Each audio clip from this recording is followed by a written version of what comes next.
राधे राधे, नमस्कार जी। ओम शिवाय नमस्तुभ्यम।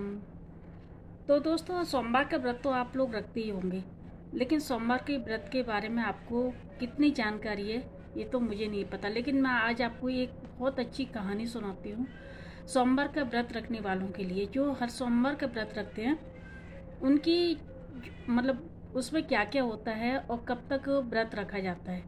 ठीक है, तो अभी हम शुरू करते हैं। सोमवार का व्रत साधारणतया तीसरे दिन के तीसरे पैर तक होता है।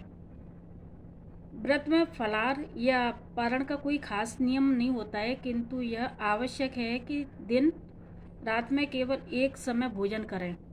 सोमवार के व्रत में शिव जी पार्वती का पूजन करना चाहिए। सोमवार के व्रत 3 प्रकार के होते हैं। एक तो होते हैं साधारण, है ना, और प्रति सोमवार, सौम्य प्रदोष और 16 सोमवार।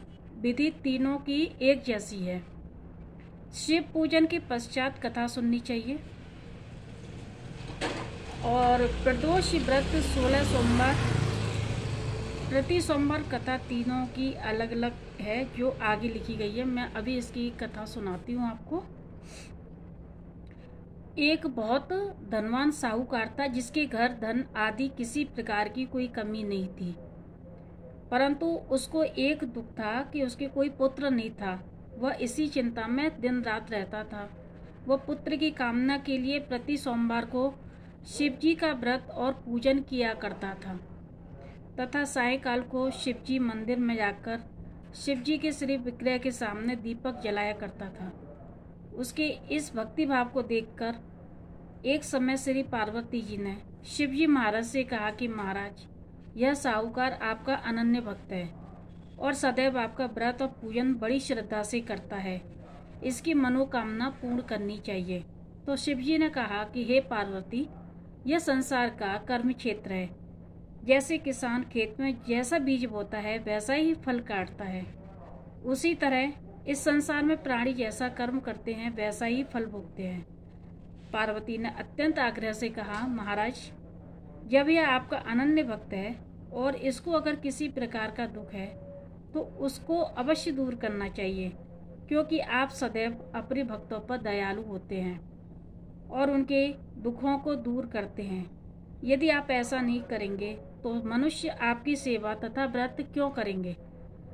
पार्वती का ऐसा आग्रह देखकर शिवजी महाराज कहने लगे, हे पार्वती, इसके कोई पुत्र नहीं है, इसी चिंता में यह अति दुखी रहता है।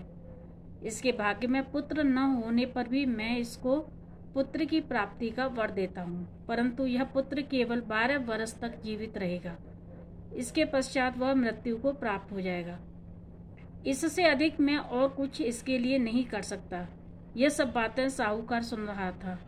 इससे उसको न कुछ प्रसन्नता हुई और न ही कुछ दुख हुआ। वह पहले जैसा ही शिवजी महाराज का व्रत और पूजन करता रहा। कुछ काल व्यतीत हो जाने पर साहूकार की स्त्री गर्भवती हुई और 10वें महीने उसके गर्भ से अति सुंदर पुत्र पैदा हुआ। साहूकार के घर में बहुत खुशी मनाई गई, परंतु साहूकार ने उसकी केवल 12 वर्ष की आयु का जान कोई अधिक प्रसन्नता प्रकट नहीं की और न ही किसी को भेद बताया। जब वह बालक 11 वर्ष का हो गया तो उस बालक की माता ने उसके पिता से विवाह आदि करने के लिए कहा, तो साहूकार कहने लगा कि अभी मैं इसका विवाह नहीं करूंगा, अपने पुत्र को काशी जी पढ़ने के लिए भेजूंगा। फिर साहूकार ने अपने साले अर्थात बालक के मामा को बुलाकर उसको बहुत सा धन देकर कहा, तुम इस बालक को काशी जी पढ़ने के लिए ले जाओ और रास्ते में जिस स्थान पर जाओ यज्ञ करते और ब्राह्मणों को भोजन कराते जाना। वह दोनों मामा भांजे यज्ञ करते ब्राह्मणों को भोजन कराते जा रहे थे। रास्ते में उनको एक शहर पड़ा। उस शहर में राजा की कन्या का विवाह था। दूसरे राजा का लड़का जो विवाह कराने के लिए बारात लाया था वह एक आंख से काना था। उसके पिता को इस बात की बड़ी चिंता थी कि कहीं वर को देखकर कन्या माता पिता विवाह में किसी प्रकार की अड़चन पैदा न कर दें। इस कारण जब उसने अति सुंदर सेठ के लड़के को देखा तो उसके मन में विचार किया कि क्यों न दरवाजे के समय इस लड़के से वर का काम चलाया जाए। ऐसा विचार करके वर के पिता ने उस लड़की और मामा से बात की तो वे राजी हो गए। फिर उस लड़के को वर के कपड़े पहनाकर घोड़ी पर चढ़ाकर दरवाजे पर ले गए और सब कार्य प्रसन्नता से पूर्ण हो गया। फिर वर के पिता ने सोचा, यदि विवाह कार्य भी इसी लड़के से करा लिया तो क्या बुराई है। ऐसा विचार करके लड़के उसके मामा ने कहा, यदि आप फेरों का और कन्यादान का काम भी करा दें तो आपकी बड़ी कृपा होगी। मैं इसके बदले में आपको बहुत धन दे दूंगा। तो उन्होंने स्वीकार कर लिया। विवाह कार्य भी बहुत अच्छे से संपन्न हो गया, परंतु जिस समय लड़का जाने लगा तो उसने राजकुमारी की चुंदरी के पल्ले पर लिख दिया कि तेरा विवाह तो मेरे साथ हुआ है, परंतु जिस राजकुमार के साथ तुमको भेजेंगे वो एक आंख से काना है। मैं काशी जी पढ़ने जा रहा हूँ। लड़के के जाने के पश्चात राजकुमारी ने जब अपनी चुंदड़ी पर ऐसा लिखा हुआ पाया तो उसने राजकुमार के साथ जाने से मना कर दिया और कहा कि यह मेरा पति नहीं है, मेरा विवाह इसके साथ नहीं हुआ है, वह तो काशी पढ़ने गया है। राजकुमारी जी के माता पिता ने भी अपनी कन्या को विदा नहीं किया और बारात वापस चली गई। उधर सेठ का लड़का, उसका मामा काशी जी पहुंच गए। वहां जाकर उन्होंने यज्ञ करना और लड़के ने पढ़ना शुरू कर दिया। जब लड़के की आयु 12 साल की हो गई, उस दिन उन्होंने यज्ञ रचा था कि लड़के ने अपने मामा से कहा कि मामा जी आज मेरी तबीयत कुछ ठीक नहीं लग रही है। मामा ने कहा अंदर जाकर सो जाओ। लड़का अंदर जाकर सो गया। थोड़ी देर में उसके प्राण निकल गए। जब उसके मामा ने आकर देखा तो वह मुर्दा पड़ा है। उसको बड़ा दुख हुआ और उसने सोचा कि अगर मैं भी रोना पीटना शुरू मचा दूंगा तो यज्ञ का कार्य अधूरा रह जाएगा। अतः उसने जल्दी जल्दी से यज्ञ का कार्य समाप्त करके ब्राह्मणों के जाने के बाद रोना पीटना शुरू कर दिया। संयोग बस उसी समय शिव पार्वती जी उधर से जा रहे थे। जब उन्होंने जोर जोर से रोने की आवाज़ सुनी तो पार्वती जी कहने लगी, महाराज कोई दुखिया रो रहा है, इसकी कष्ट को दूर कीजिए। जब शिव पार्वती के पास जाकर देखा तो वहाँ एक लड़का मुर्दा पड़ा था। पार्वती कहने लगी, महाराज यह तो उसी सेठ का लड़का है जो आपके वरदान से हुआ था। शिव जी कहने लगे, हे पार्वती इसकी आयु इतनी थी सो यह भोग चुका। तब पार्वती ने कहा, हे महाराज इस बालक को और आयु दो, नहीं तो इसके माता पिता तड़प तड़प कर मर जाएंगे। पार्वती जी ने बार बार आग्रह करने पर शिव जी ने उसको जीवन वरदान दिया और शिव जी महाराज की कृपा से लड़का जीवित हो गया। शिव पार्वती कैलाश चले गए।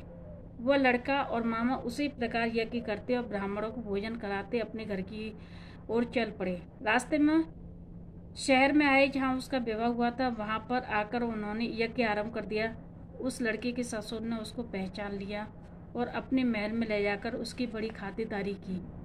साथ ही बहुत दास दासियों सहित आदरपूर्वक लड़की और जमाई को विदा किया। जब वे अपनी शहर के निकट आए तो मामा ने कहा, मैं पहले घर जाकर खबर करके आता हूँ। जब उस लड़के का मामा घर पहुँचा तो लड़के के माता पिता घर की छत पर बैठे थे और यह प्रण रखा था कि यदि हमारा पुत्र सकुशल लौट आया तो हम राजी खुशी नीचे आ जाएंगे, नहीं तो छत से गिरकर अपने प्राण दे देंगे। इतने में उस लड़के के मामा ने आकर यह समाचार दिया कि आपका पुत्र आ गया है। तो उनको विश्वास नहीं हुआ। उनके मामा ने शपथ पूर्वक कहा कि आपका पुत्र अपनी स्त्री के साथ बहुत सारा धन लेकर आया है। तो सेठ ने आनंद के साथ उसका स्वागत किया और बड़ी प्रसन्नता के साथ रहने लगे। इसी प्रकार से जो कोई भी सोमवार के व्रत को धारण करता है अथवा इस कथा को पढ़ता है और सुनता है उसकी समस्त मनोकामनाएं पूर्ण होती है। तो आपको ये सोमवार की कथा कैसी लगी? आप भी सोमवार का व्रत रखें और इस कथा को इस वीडियो के माध्यम से आप जरूर सुनें। सोमवार के व्रत की कथा बहुत अच्छी है। आप जब भी शिव पार्वती का ध्यान करें तो इस कथा को जरूर सुनें। आप शिव पार्वती का अगर आप व्रत कर रहे हैं तो इस कथा को जरूर सुनें। आप मेरा ये वीडियो सेव कर लेना, इससे आपको सभी परेशानियों से छुटकारा मिलेगा। आपको मेरा वीडियो कैसा लगा मुझे लाइक करें, सब्सक्राइब करें, कमेंट करके ज़रूर बताएं। राधे राधे।